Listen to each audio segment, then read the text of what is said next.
Hi, I'm here to show you how to use FlipGrid.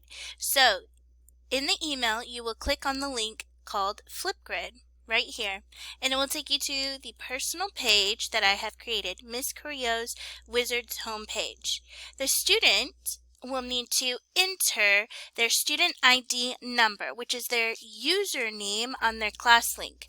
I will use an example student ID to show you.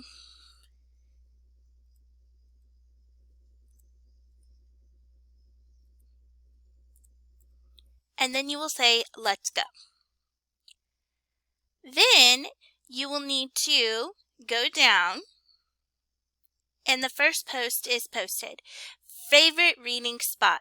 Students will listen to my video and answer this question. What has been your favorite reading spot?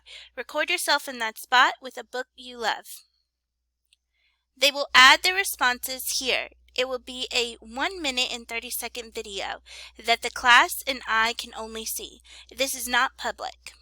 This is only for our class and my eyes only. So, we will be doing FlipGrids throughout the week to answer a few questions. If there are any questions or you need help logging in, please reach out and let me know. Thank you. Hope this helps.